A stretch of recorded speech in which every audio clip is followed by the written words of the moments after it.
everybody, welcome to ARE Live. I'm Patrick Finnegan, producer of ARE Live here at Black Spectacles, and I'm joined with architect Chris Hopstock, who's going to review several construction and evaluation mock exam questions.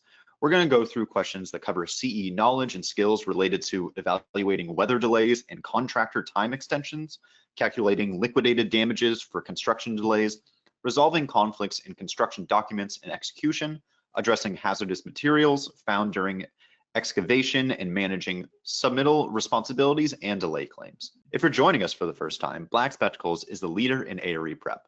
We work with learning scientists and architects to ensure you're studying the right content and that you retain it so you can pass in the first try. We've built everything you need to pass the exams, including new video lectures with motion graphics and 3D animation, practice exams that are as close to the real thing as you can get, and unlike anyone else, with our Pass the ARE guarantee, in the unlikely event that you don't pass your exams, we'll pay for you to retake the exam. You'll also receive access to our deck of flashcards, which you can customize, and quizzes after each video lecture section, and detailed content on the hardest parts of the exams. Lastly, our guided study process organizes all of your study material into a daily study plan, showing you what to study each day that you can customize to align with your exam date. And they're all built upon a curriculum that ensures you're learning the right content, and they all work together with our custom-built platform to ensure that you retain the information so you remember it for the exams. With our ARE prep material, our pass rates are 40% higher than the national average, and our members report passing in half the time of the national average. And we're very excited to announce the launch of our brand new CSE course designed to help you pass the California supplemental exam in record time. You'll get everything you need to pass the CSE on your first try, including expert-crafted California-specific study materials, a practice exam that is as close to the real thing as you can get, customizable flashcards and quizzes, and a structured study plan customized to your exam date. You can join today at blackspectacles.com/CSE-pricing to take advantage of a 10% discount for the first 100 members, and that discount is automatically applied at checkout. And if you're using Black Spectacles through your firm, be sure to let your firm leadership know so they can unlock access for your entire team. Over on our Instagram, TikTok, and Facebook social channels, we post mock exam questions daily. So if you don't already follow us, I'd suggest that you do. We're at black.spectacles on Instagram and TikTok, and just Black Spectacles on Facebook. Our next ARE Live will be on October 22nd, where we'll be covering a PDD mock exam. You can go to blackspectacles.com/podcast to sign up. And we offer a referral program for firms and schools where if you introduce us to your boss or HR, and if they sign up, we'll send you a $250 gift card of your choice. To participate, follow the instructions on blackspectacles.com/group-referral. And we also offer a refer a friend program where you can sign up to receive a customized discount code to save your friend 15% off any membership and receive a $50 gift card of your choice when they redeem.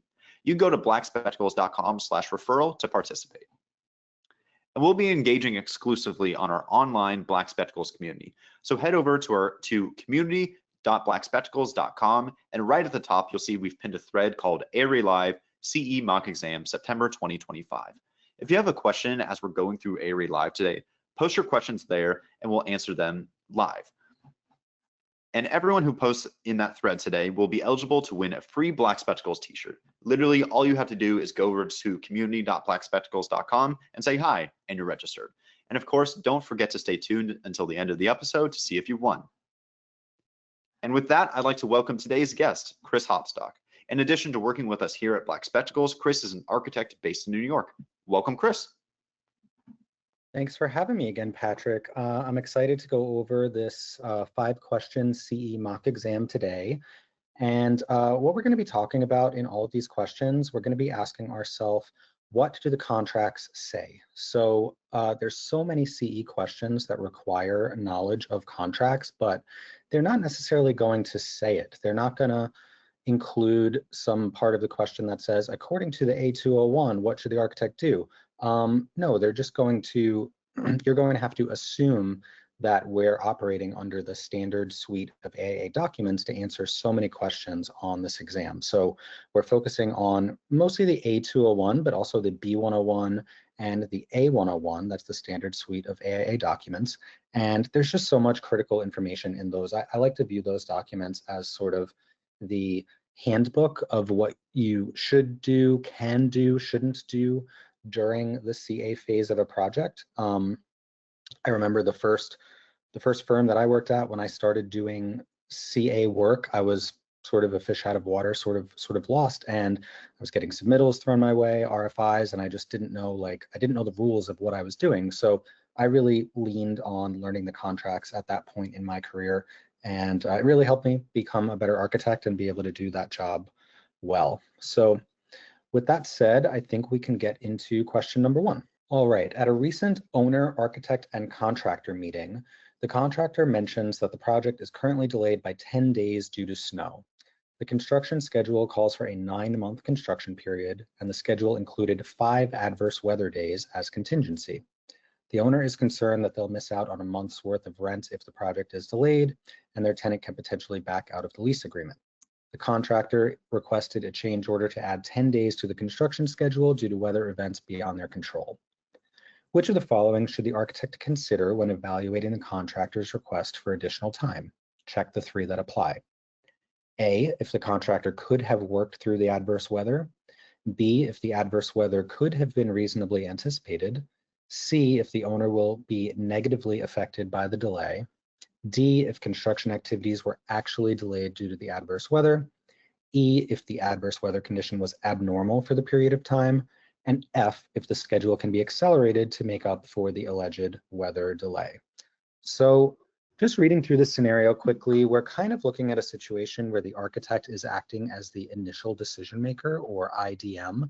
That's one of the architect's duties during the CA phase of a project, and it's basically a prerequisite to any sort of more binding dispute resolution methods. So if a dispute arises in a project, just like kind of what we're talking about here, the first step is that the architect gets involved and renders a decision about an impartial decision about what they think should happen. So the architect's acting as the IDM here. We can infer that it appears that the owner is worried that this delay is going to cost them money. They're worried they might not get their first month of rent. They're worried it could cost them a whole bunch more money if this tenant backs out of the lease agreement. They've got to start looking for a new tenant. So the owner's worried that they're going to be out some money due to this issue.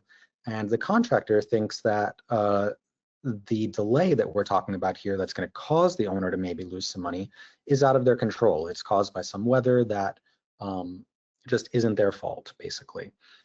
So if you've read through the A201, this might be a simple recall question for you. There's a specific section in the A201 that covers what to do in these situations. It's section 15.1.6.2. So if you've read that and memorized it, you might just be able to answer this question really easily. That's not really the point of the ARE. There's not going to be a whole lot of recall questions. So even if you didn't memorize this information, you should be able to reason through this question by thinking about what is the goal, what is the architect doing as this impartial decision maker during the CA phase. So a key thing to remember is the architect is evaluating facts. They're not really drawing conclusions or considering things like that. They're evaluating facts to make a fair and impartial decision. So the part of the A201 that I just referenced, I'll read it here so we have it. It says, if adverse weather conditions are the basis for a claim for additional time, such claim shall be documented by data substantiating that weather conditions were abnormal for the period of time, that they could not have been reasonably anticipated, and that they had an adverse effect on the construction schedule. So that sort of answers our question here, but we'll go through each of these choices. Choice A, if the contractor could have worked through the adverse weather.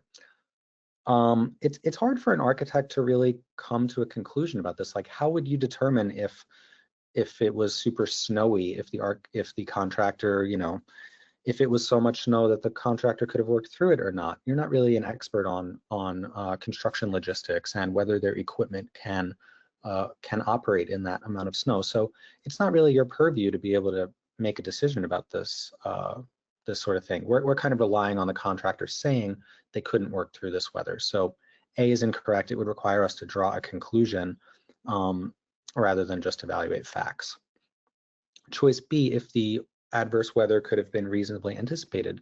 This is something to consider. So For example, if you're building in the northern part of the United States during the winter, you can reasonably anticipate that there's going to be some snow days, and you can look at past years and how much snow has happened in that area and build in a reasonable amount of snow days into your construction schedule, or the contractor can do this. So when we're considering a claim that weather delayed a project, we're going to be looking at, okay, could the contractor have reasonably expected this weather to happen? So B is the correct answer here. Choice C, if the owner was negatively affected by the delay. Again, this is going to require us to draw some conclusions here. It's not really part of our decision-making process when we're evaluating a claim like this. This sort of a claim, whether or not the owner is affected, we're just supposed to be evaluating facts about if the project was actually delayed and if the contractor should have reasonably anticipated it. So choice C is going to be incorrect here. Choice D, if the construction activities were actually delayed due to the adverse weather. This is a great example of something we should consider. So a situation, what could happen is you have a really bad weather event, really heavy rains. Let's say they happen on the weekend when construction is not happening anyway. The contractor can't really claim that that heavy rain affected their construction activity because they weren't planning on working that day anyway. So that's sort of the thing that you would be looking at on an adverse weather claim. So definitely consider whether the construction activities were actually delayed due to the weather. Choice E, if the adverse weather was abnormal for the period of time. This is kind of similar to B, where we're looking at if it could have been reasonably anticipated. So here, what we're trying to figure out is, okay, you're working in a snowy area. Maybe there's just a ridiculously larger amount of snow than normal, right? That would be the basis for an adverse weather claim here, for the contractor to have some extra time. If it did snow a little bit and the contractor lost some time in their schedule, but it was a reasonable amount of snow, it's kind of how much it snows every year, that's not really a great basis for a claim on the contractor's part because they should have reasonably anticipated that amount of snow. So E is a correct answer. And then finally, F, if the schedule can be accelerated to make up for the weather delay. This is sort of similar to choice A, where we would have to draw some conclusions here to really think about this. We're not experts in what can the contractor do to change their schedule to make up for the time. We're just kind of evaluating if the contractor was affected and if they shouldn't have, and if they could have reasonably expected it. So F, incorrect, because we'd be required to draw some conclusions there. So just to summarize here, where we've got correct choices B, D, and E for this question, and it really all hinges on understanding this one part of the A201, section 15.1.6.2, and the question doesn't reference that at all. It doesn't reference the A201 at all, but we've got to make that connection to something we studied either by watching our videos, our content covers this extensively, or by reading the actual document itself. Yeah, not seeing any questions right now, but if you have any questions, you can go to community.blackspectacles.com, and right at the top, we have a thread called ARE Live CE Mock Exam September 2025. Go ahead and drop them in there, and I'll bring them up live to Chris. But we're going to hop on to question number 2, but if you have any questions on this one, we can always roll back to it too. All right, question 2. An architect is working on a project that has experienced several delays. An owner-initiated finish change at the lobby, which resulted in a 5-day delay. An incorrect installation of guardrails, resulting in a 3-day delay. Miscoordination of contract documents, resulting in a 2-day delay. And a delay in the delivery of pavers, resulting in a 5-day delay. The owner and contractor have agreed to liquidated damages in the amount of $5,000 for each day that the project is delayed beyond the substantial completion date. What is the total amount of liquidated damages that the contractor should expect to pay? A, $75,000, B, $40,000, C, $50,000, or D, $0. So to answer this question, first we should talk about what liquidated damages are. They are covered in A101 section 4.5, but basically liquidated damages are an amount, usually per day, that the contractor would have to pay or credit back to the owner if the project is delayed beyond the date of substantial completion. So If the project is supposed to be complete on, let's say, September 1st, and it's actually completed on September 15th, you've got 15 calendar days, but you would have, I don't know, 11 or so working days. You would account for your liquidated damages according to that amount of delay. So it's not meant to be punitive, but it's meant to sort of incentivize the contractor to complete the project on time. And the amount of the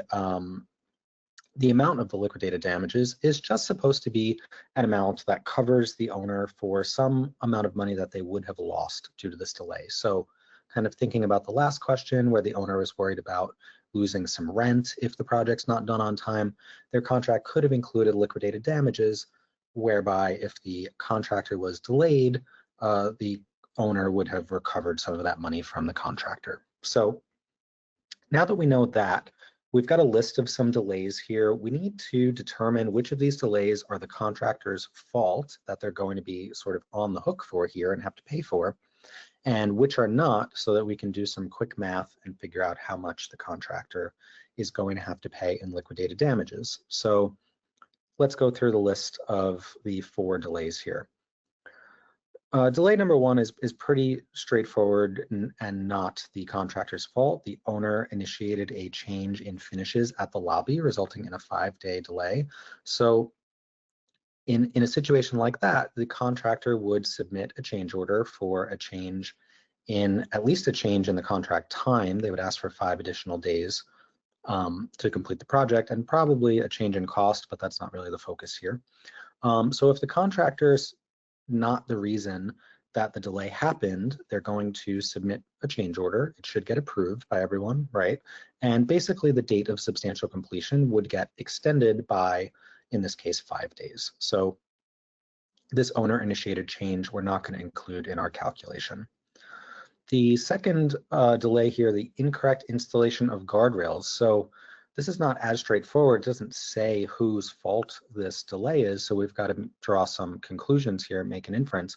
But it's pretty clear. If something's installed incorrectly, you can pretty much put that on the contractor's, as a contractor's responsibility, that they're going to have to either make up for the time in the schedule if they can, or it's going to be their fault at the end, and they'll have to pay for the delay if there's liquidated damages. So we're going to include these 3 days for the incorrect installation of guardrails in our calculation. Miscoordination of contract documents, 2 days. So this sounds like a design team error that the team has agreed resulted in a 2-day delay, not the contractor's fault, right? So this would be dealt with similarly to the change in finishes at the lobby. There'd be a change order submitted for it, and the contractor would get an extra 2 days in this case added to the substantial completion date. So not the contractor's fault on the miscoordination. And then finally, we've got a delay in the delivery of pavers. So whose fault is that? It's probably the supplier's fault or maybe a subcontractor, but ultimately the contractor's responsibility if there is a delay in procurement or a delay in anything that's under their purview. So this would definitely fall in that category. So that's a 5-day delay. So we've got 2 delays that are the contractor's fault, 5 days and 3 days. We can add those up where the contractor's delayed by 8 days due to their own fault. They've got to pay $5,000 per day. We can do some simple math there. 8 days times 5,000 is $40,000 in liquidated damages. And that is our correct answer. Looking at these choices here, we can also, like if you're just running out of time maybe, or you don't understand the concept at all, you can do a little bit of playing around with the numbers here and do some math and realize that this is sort of a 50-50 question. Like I think D is probably not correct, right? D is kind of saying $0 is kind of saying none of this is the contractor's fault. And that would be a really simple question. If I didn't know the answer to this, I wouldn't choose D.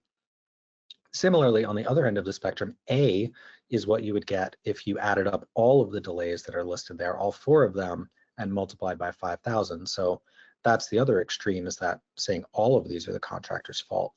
You would arrive at $75,000. So Typically on the ARE and on standardized tests in general, extreme choices are not going to be the correct answer. So A and D are the extreme choices here. If you can recognize that, you don't even really need to know what this question's asking, and you can at least narrow it down to 50-50 where you're choosing between B and C. So just a little test taking tip there to recognize those extreme cases and improve your odds of getting something right if you don't fully understand it. Thanks, Chris. Looks like we've got a couple questions for this one, and then we're also going to hop back to question number 1 as well too. But could you give just a quick explanation on why it wouldn't be C, $50,000? That would, let's see. C would correspond to a 10-day delay. That's the contractor's fault. So I just can figure that out by taking $50,000 and dividing by the $5,000 per day. So it would be, C would be correct if the contractor was responsible for 10 total days of delay here. But as we went through this list of 4 delays on the project, we only came up with the contractor's responsibility for 8 days. So the contractor is not responsible for a miscoordination of contract documents. That's some member of the design team's fault or the design team as a whole's fault. And they're not responsible for the owner-initiated finish change or any owner-initiated changes because they can't reasonably anticipate that in their construction schedule. Basically, the contractor is only going to be responsible for delays that are their own causing, their own fault, which in this case, it's they installed some guardrails incorrectly or there was a delay in delivery of some material. Gotcha. And then this one's more of a kind of clarification. For question 2, would the question ever be asking us to try to parse which items/delays might happen after substantial completion? For instance, pavers might not go in before occupancy and might not cause a delay to substantial completion. Would that be too many factors/pitfalls for these types of questions? I think that that's fair game. I would say that, so talking about substantial completion, the point of substantial completion is that the project can be used for its intended purpose by the owner or tenant or whoever. I would say that if pavers aren't installed, you don't have a finished floor somewhere. So the project's probably not substantially complete without pavers. I mean, I guess it depends where the pavers are, but in the absence of that information, I think generally your finished flooring material needs to be installed for substantial completion. But to really answer the question, I think that that is something that could be part of what you need to consider in a question like this. So if the question was talking about a delay in like touch-up painting, maybe that's a good punch list item that wouldn't be part of substantial completion. Maybe you wouldn't want to include that in your calculation here. That's a really good question, though. It shows whoever asked it really understands substantial completion and what goes into it. Gotcha. And this one's kind of around the miscoordination of contract documents. Can you clarify what the miscoordination of CD is? And then also another one off that is, how do we determine that miscoordination is not a contractor-related miscommunication due to a misunderstanding of the CD set? Yeah, that's a great question. It's just 4 words here: miscoordination of contract documents. Like whatever situation we're actually talking about there's probably a whole bunch that could be said about it. But this is what happens on the areas. We need to condense these complicated situations down to kind of a few words to fit into a test question. So here I would say, if we're ever talking about miscoordination of something, it's going to be the design team's fault in ARE world, right? We can't like ask more questions than this question gives us about maybe the contractor made a mistake as well. Like we just can't really get into those details because they're not available to us. So we have to kind of take this at face value and just recognize miscoordination, probably the architect's fault, to be totally honest. And yeah, I think that's the key takeaway with that question is try not to dig too deep and like ask questions on the area that you're not going to be able to get an answer for. Gotcha. And then one kind of going off of this, Stephen, let me know if if we already answered it just previously, but what if the general contractor misinterprets the CDs from design consultants? Would that constitute a miscoordination? I would say that's not a miscoordination. I would say that's a mistake of some sort on the that would have to be worded differently. That's going to be the contractor's fault. They misunderstood something. Um, Now, in real life, they could argue I misunderstood it because it was poorly done, and there'd be some sort of disagreement, right? But in the air on the ARE on a question like this, you've got to just take what's said at face value. So if the question said misunderstanding by the contractor of the contract documents, I would attribute that delay to the contractor and count it in the calculation. Gotcha. And then two more, and then this one's around why are we adding the days back to back? Couldn't they have the start dates and delays of the start at the same time? Yes, totally could have, like, we don't know the schedule or if any of these days were overlapping, of course.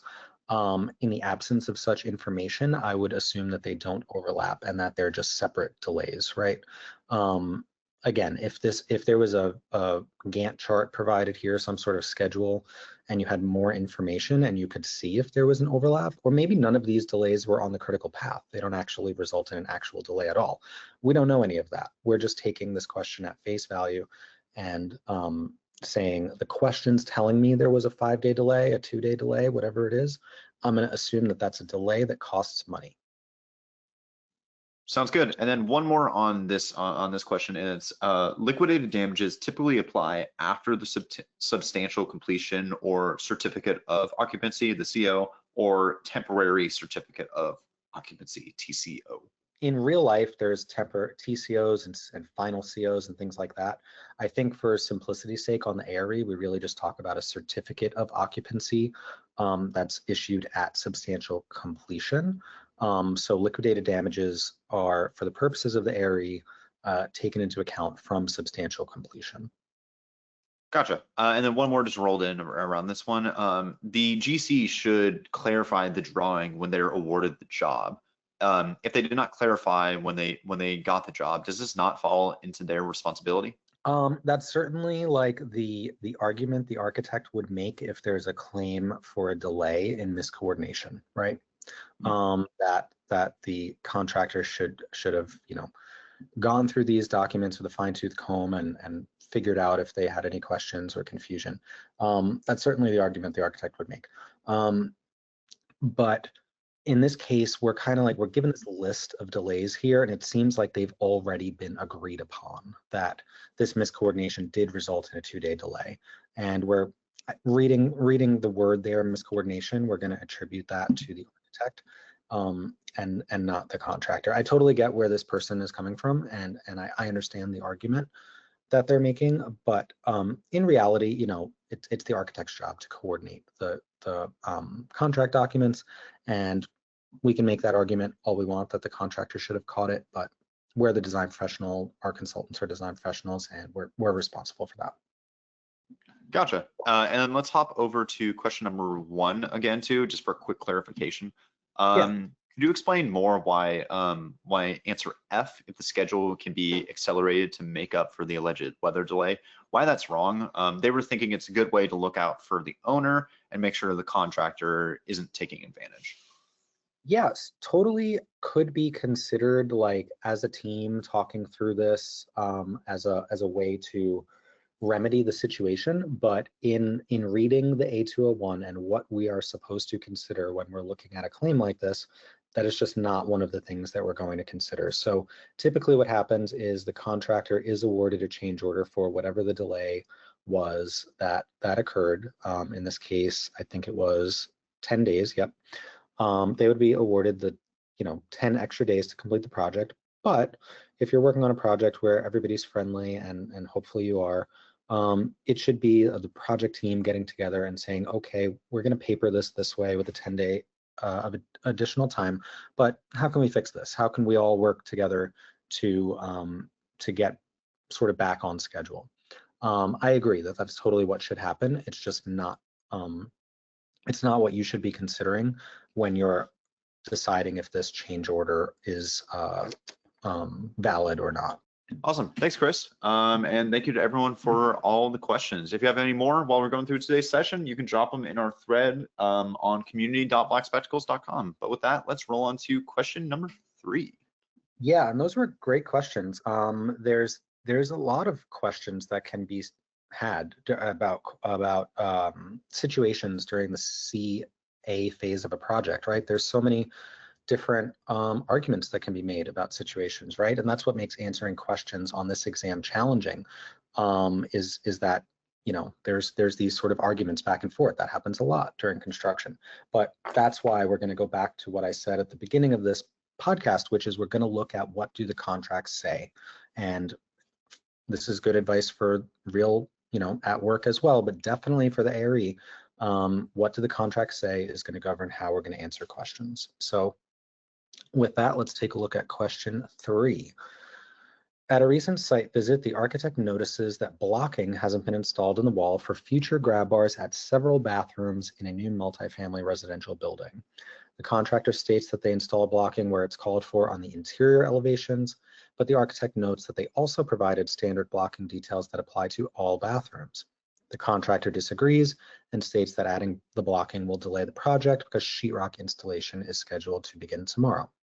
How should the project team remedy the situation?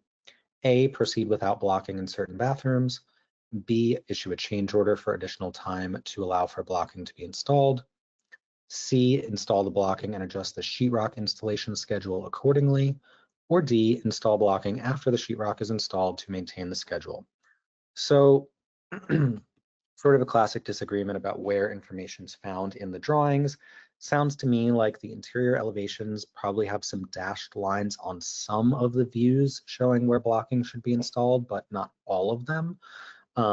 Ideally, if I were doing interior elevations, I'd show the blocking dashed in all of the elevations or none of the elevations, but we sort of are where we are. And it also sounds like the architect, which is pretty common practice, provided some standard blocking details where they're showing on one page on like a standard detail sheet where they want blocking in every situation like that on the project. So the concept to really understand to answer a question like this is that the contract documents are complementary, and that is covered in A201 section 1.2.1. What that means is that what is required by a contract document can be inferred to be required by all of the contract documents. So in this situation, you've got a standard detail sheet calling for blocking in general. That means that that blocking applies throughout the project, not just where it's been dashed in somewhere in the drawings, right? That's a really important thing to know. It applies to specifications as well. If you have a specification that calls for something and it's not noted anywhere in the drawings, that doesn't mean that it's not required for the project. The contract documents, which include specs, are complementary. So with that important piece of information from A201, we can think about how to deal with this situation where basically there's a dispute. The contractor thinks that the architect's drawings are sort of defective and that caused them to be facing this potential delay here. And the architect's arguing that they provided the information they need to provide. It's kind of up to the contractor to figure out what to do. So we've got choice A, proceed without blocking in certain bathrooms. In the bathrooms that don't have the blocking already, because we're trying to install sheetrock tomorrow. So I would say this is not a good solution.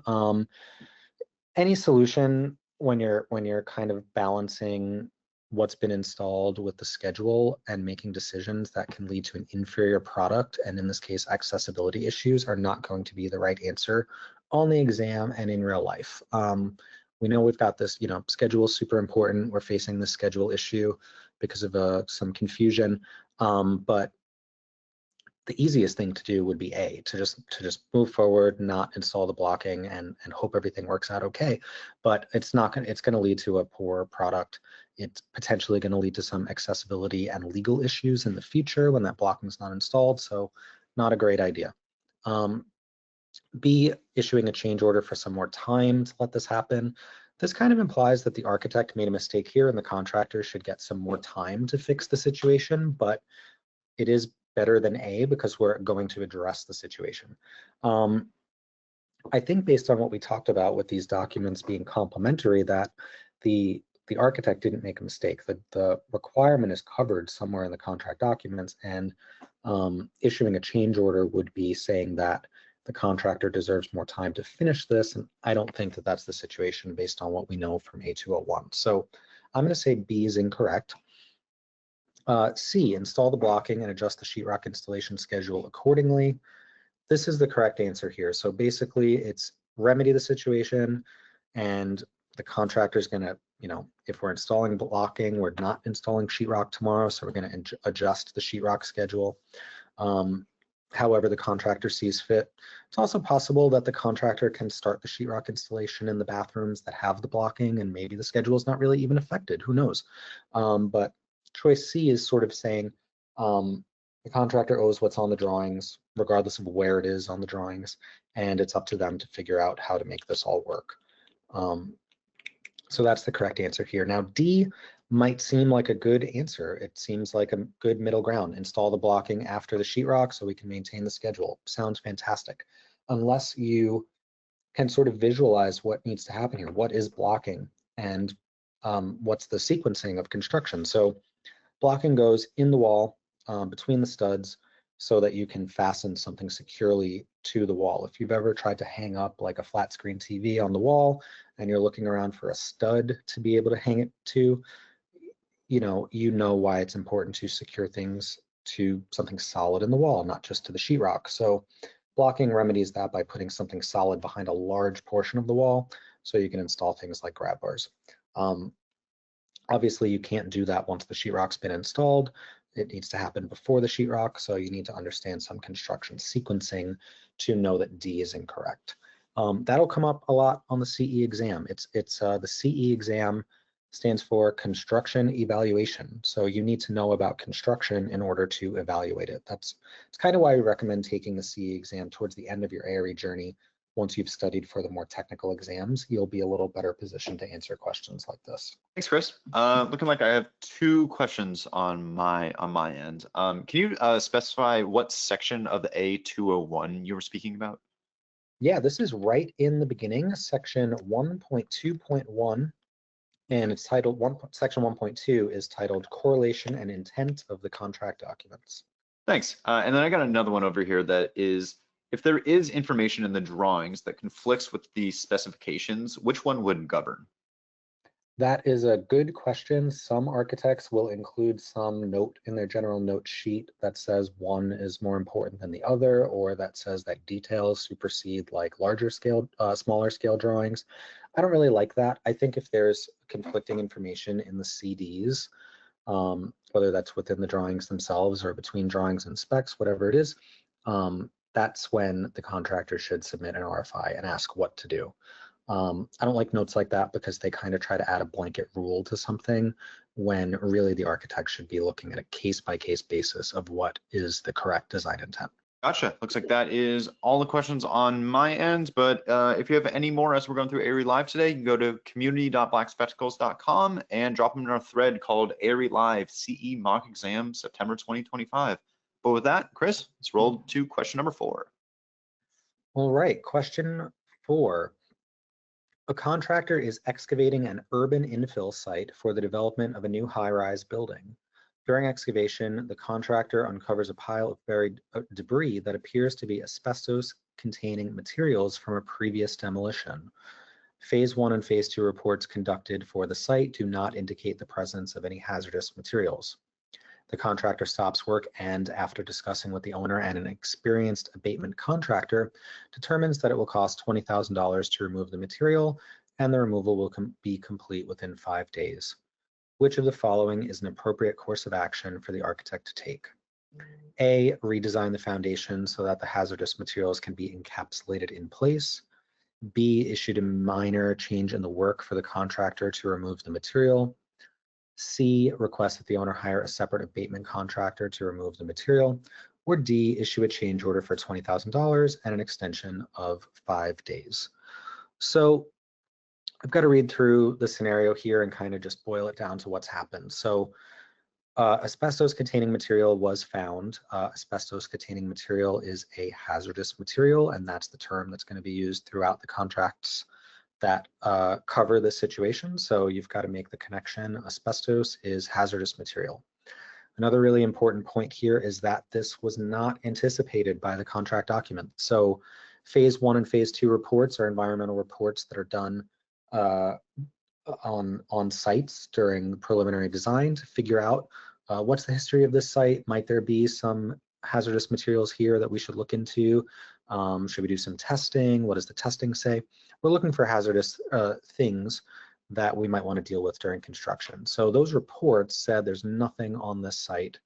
However, when construction started, we found something. Or the contractor found something. So point number 2 is that hazardous material was not anticipated.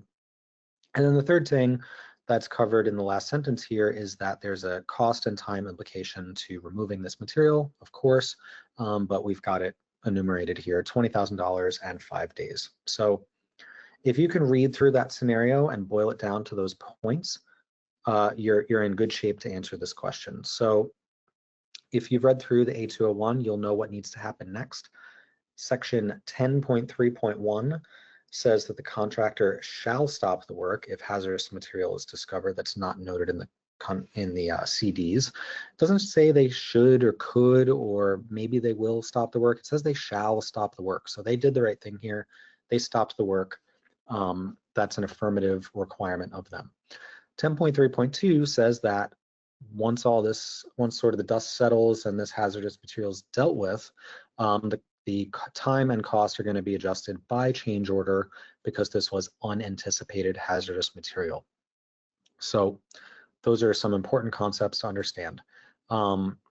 Sometimes hazardous material is known to be on site and you've included information in the CDs that tells the contractor where it is, and what needs to be done to remove it. You wouldn't have done that. The owner would have hired someone to do that separately. But if they know that it's there, they should account for it in their construction schedule. Here, they didn't know, so they're going to be entitled to additional time and cost. So looking through the choices here, we've got choice A, redesign the foundation so we can encapsulate the hazardous material. Probably not necessary. Like it's best practice to remove it anyway. Just get rid of it appropriately, get it to an appropriate facility and have it removed. Redesigning the foundation also is probably going to take way more than 5 days and just result in a longer delay. Anyway, so probably not a good idea, not going to make sense to the owner to redesign the foundation for this. Issue B, issuing a minor change in the work to remove the material might sound like a good idea, but you've got to know that minor changes in the work are similar to change orders, but they're used when there's not a cost or schedule implication. And here we know we have both of those things. So a minor change in the work is not going to cut it. C, request that the owner hire a separate abatement contractor. It's maybe possible that the owner might want to do that. Here, it seems like the contractor's got it under control. They talk to somebody, they've got a price, they've got a schedule. There's no reason in this question to request that specifically. So it's just not a great choice. And then D, issue a change order for $20,000 and 5-day extension. That's exactly what the contractor is asking for. We've looked at the A201 and we know that in a situation like this, that's what we should do. So that's the correct answer. Undocumented, unexpected hazardous material equals change order is kind of the takeaway there. Gotcha. Thanks, Chris. Looks like we've got a couple questions on number 3, so I'm gonna roll back there for a second. And then if you have any questions for number 4, we can also hop back to that as well. So first one is kind of around why is it A not answer B, but then answer B and C are similar. Some people thought that B gives more procedural information. Can you kind of go into that on a little further explanation? B and C are very similar. They both suggest addressing the issue, which is correct. We want to address the issue, get the blocking in all of the bathrooms like the design calls for. B is we're issuing a change order to give the contractor additional time. Why should we do that? The contractor should have installed the blocking in the first place. They didn't. Our drawings call for the blocking. And now they're kind of like in a potential schedule issue because of their own actions. We're only issuing change orders for additional time in the schedule if it's not the contractor's fault that we are in the situation we're in. So that's why B is incorrect here, and C is essentially saying we're going to install the blocking, we're going to fix the situation. It's up to the contractor to figure out how to get this project back on track, or it's going to be delayed and it's going to be their fault. They might owe liquidated damages at the end. Gotcha. And then can you also kind of talk on how do you instruct the contractor to install blocking? That's interesting wording. I don't like to use the word instruct ever during the CA phase because that kind of implies that I'm telling the contractor how to do their job. It sounds like I'm getting into their means and methods. So I don't instruct the contractor how to install blocking. I determine as the architect in my design where the blocking is needed. I might in my specifications say to use, I don't know, 2x6 blocking. I might 2x8 blocking. I might say to use, I don't know, 20 gauge sheets of sheet metal if I'm doing metal studs. I might say what type of screws to use, but I'm not going to tell them how to do it. How they do it is up to them. I'm not going to instruct them. I might just, I'm just going to say where it needs to be done, what to use, and the rest is sort of up to them. Cool. We got a couple that just rolled in through question number 4 too, but then we also just had one, I'll touch on this. So someone's mentioning that they just took CE and there were a lot of questions about ready specs, welding symbols, CSI master format, and commissioning. Is there anywhere that they can see kind of more about that on the Black Spectacles platform? And then they're also asking about some maybe live sessions that we could host in the future around that topic too. Yeah, I'll give a quick reminder on that question to give a look to the ARE candidate agreement and not talk about what you saw on an exam. But if you're running into some things that you perceive as random on the CE exam, we hear that happens a lot. And that's kind of what I was saying earlier, where the CE division, you're evaluating construction. So it's not just about contracts. I mean, that's what I'm talking about today. But you need to, when you're evaluating construction, know what construction is, what a certain aspect of construction or assembly or what your design is supposed to look like, see what was built in the field and evaluate what was built versus what was proposed. That's the whole point. So you're expected to know about several construction topics that you would be studying during PPD and PDD. So that's kind of why we recommend to take this the CE division last. You'll have already studied those topics for other exams. It also makes sense, like the ARE is formatted now sort of sequentially, right? It's the divisions are not really topical, they're in order of when you're doing things on a project. So I think it makes sense to take the ARE in that order as if you're going through a project. Love it. Thanks, Chris. And then we got a couple around question number 4. So this first one is, if the material is classified as a highly hazardous material, the contractor should remove it. A specialized team with the appropriate training and certifications must handle its removal. Could you please clarify which hazardous materials require a specialist for removal? I cannot do that because I'm not an expert in hazardous materials, but the good news is that you're not supposed to be either as an architect. That's why, I don't know the section number, but in the B101, it talks about the architect is not responsible for hazardous materials whatsoever. If they're discovered on site, the owner's got to hire a specialist to deal with them, and so on and so forth. So, I guess the short answer is I don't know, and you don't need to know either. Love to hear it. All right, next one we got is for question 4, the owner is responsible for site issues like hazardous materials. Then why is answer C not correct? Answer C is, that might be what happens in real life. Maybe the owner wants to hire somebody else to do it, doesn't want the contractor to do it.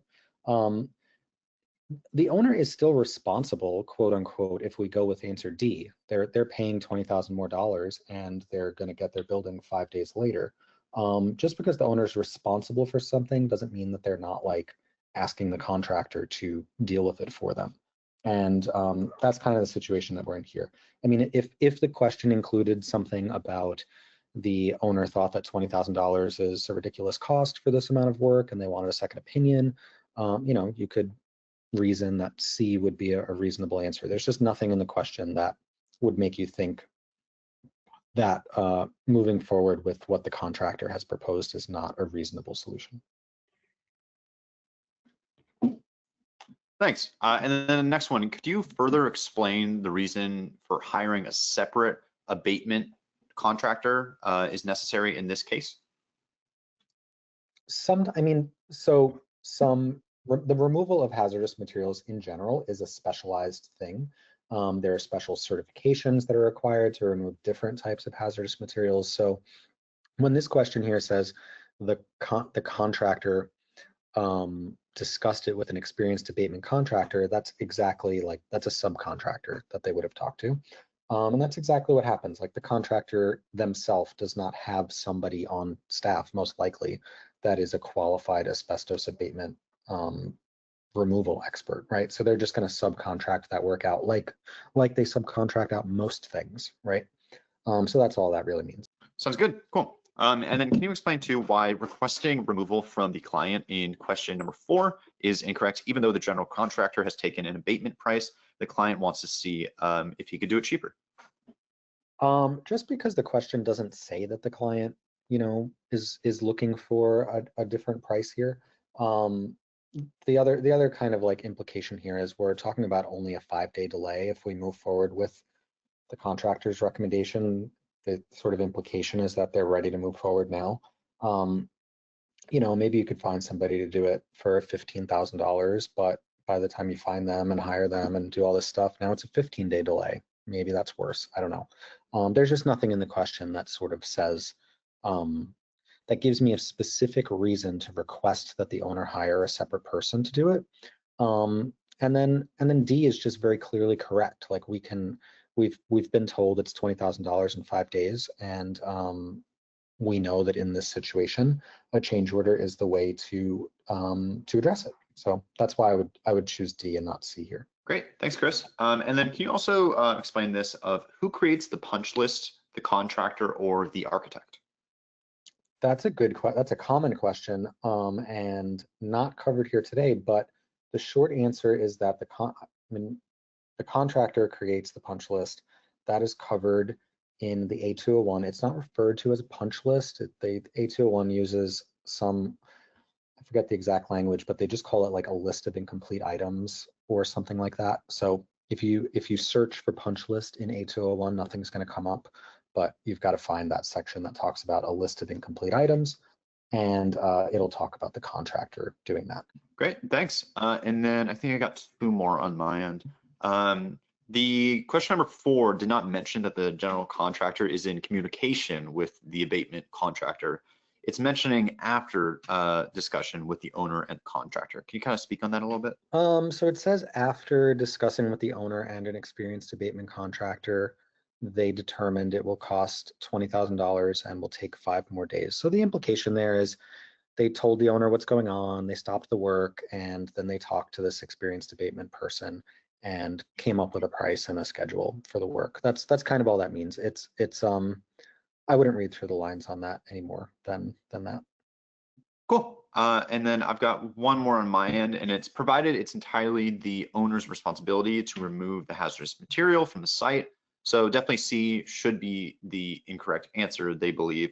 They're still a bit confused on why it should be D. Like I was saying earlier, it is the owner is responsible for everything on the project, right? They're responsible for getting the building built, but they hired a contractor to build the building. Like the owner hires people to do things that are their, that they need to get done, that are their responsibilities. So they've sort of offset this responsibility onto the contractor. And we're not saying it's not the owner's responsibility to deal with this by choosing choice D. The owner is paying $20,000 more and extending the schedule. So it's certainly their responsibility. Great, and looks like that is all we have for question number 4 right now. Let's hop into the last question. Sounds good. All right, during the construction of a mid-rise project, the contractor submits several shop drawings to the architect for their review prior to the commencement of superstructure activities. The architect reviews the submittals according to the submittal schedule, but marks several submittals as not reviewed because they are not required by the contract documents. The contractor is delayed by 10 days in beginning the superstructure and alleges that the delay is attributed to the lack of review by the architect. How should the situation be resolved? A, issue a change order for 10 additional days to be added to the construction schedule.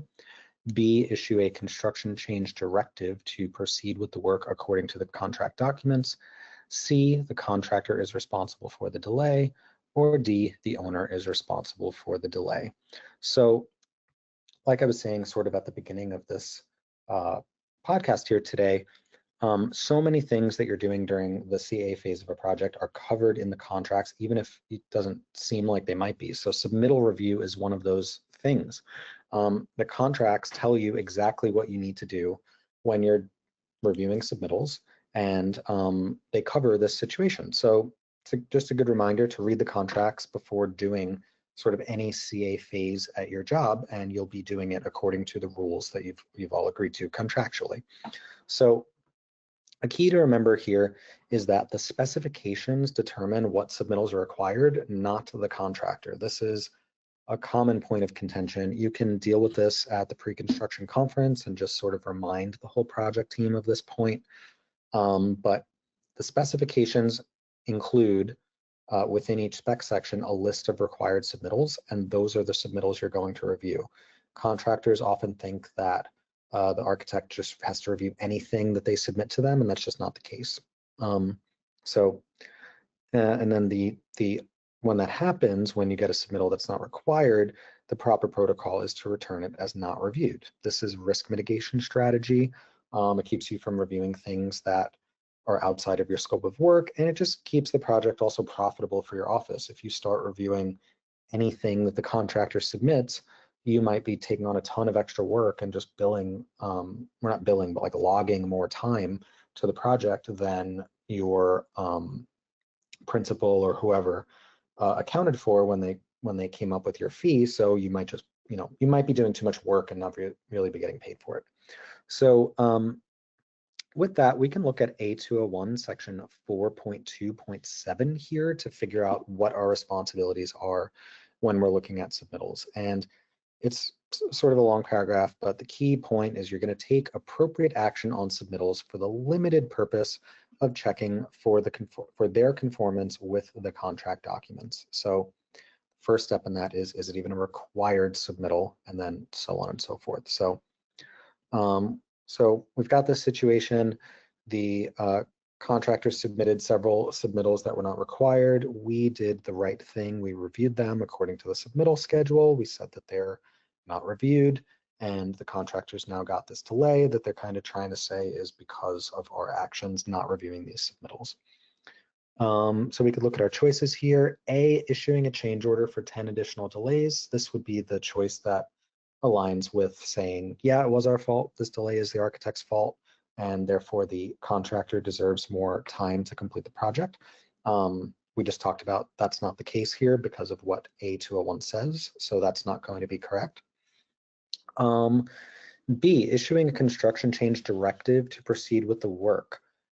This might seem correct because it's implying that the contractor just needs to move forward here, and that is true. They do need to do that, but there's nothing here for us to issue a CCD for. Like we don't need to issue a CCD every time we want the contractor to do their job. Otherwise, we would issue one every day. Like it's just their job.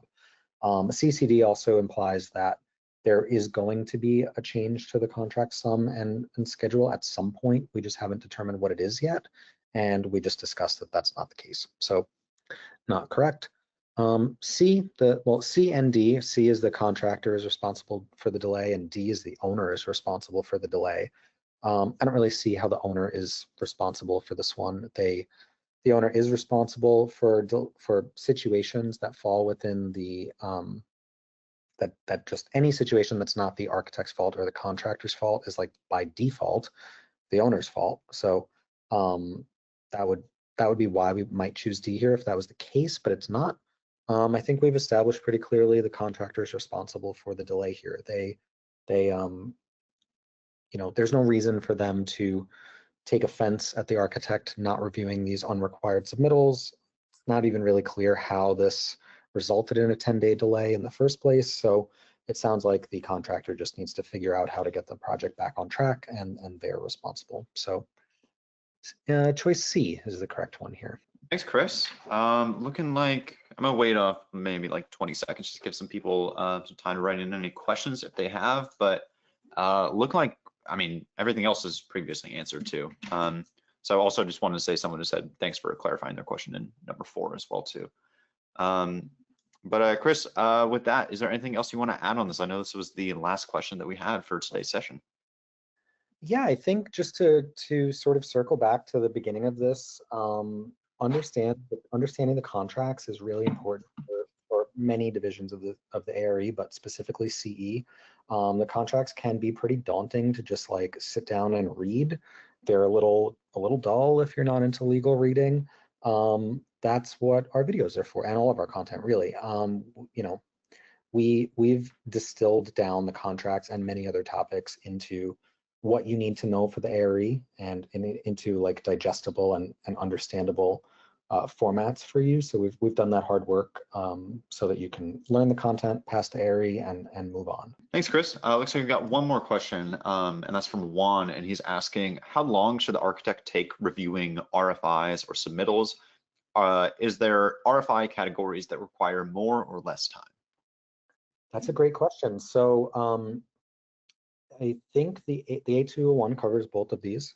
For submittals, it says that the architect will review submittals according to the contractor's submittal schedule, which there's a whole process of them preparing that, you're reviewing it, and it being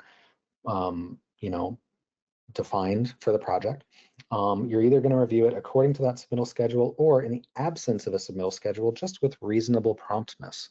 That is a lot of contractors don't like that. That's very open-ended. I understand why they don't like that. So this is something you can all agree upon at the pre-construction conference, is how long, what is reasonable promptness, that's kind of why that whole submittal schedule procedure exists. With RFIs, there's a similar. The A201 talks about you'll answer them. I don't believe it says with reasonable promptness. It might, but anyway, you should be prompt.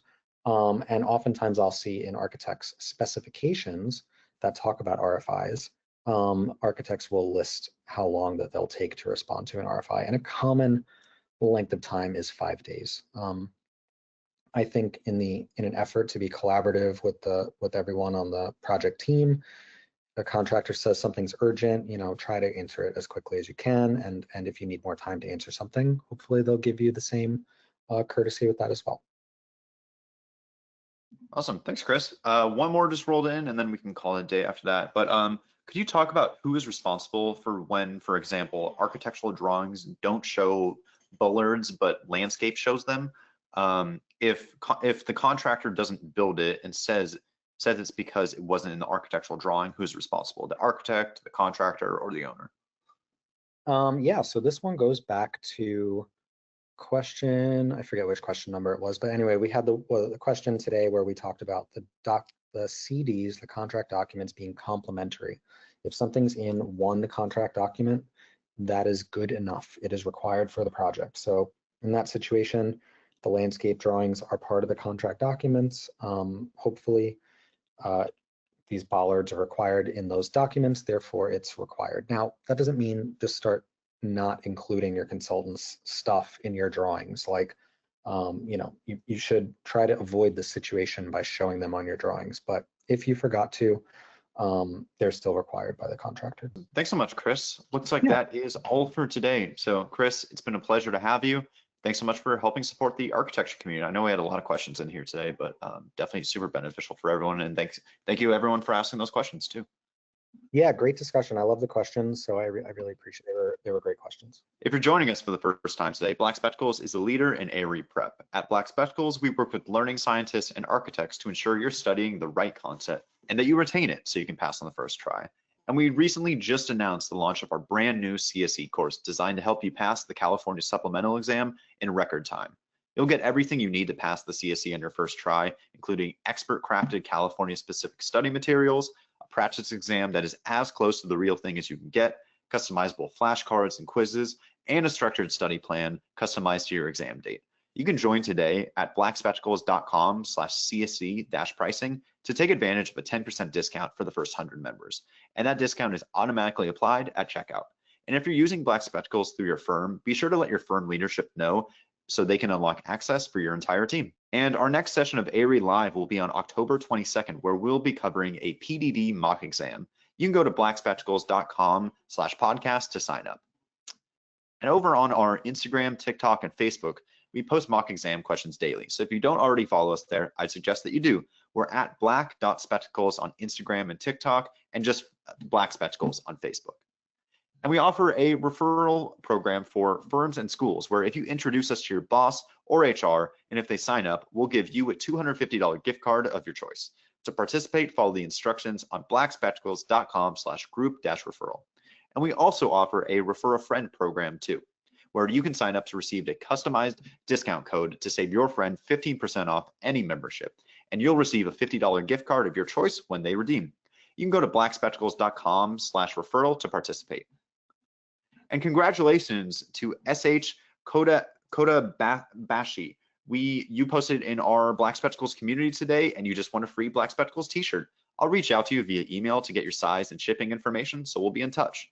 And just a reminder, if you'd like to be eligible to win a free Black Spectacles t-shirt, all you have to do is post a question you have about our featured topic in our community during our next ARE Live. And our community is always active, not just during ARE Live, so poke around and see what your peers are up to and asking about. Finally, be sure to stick around to take our survey, which you'll find in your email after this episode, and share any suggestions you may have. I promise we read every word that you write and use them to tune our next episodes. Thanks for tuning in.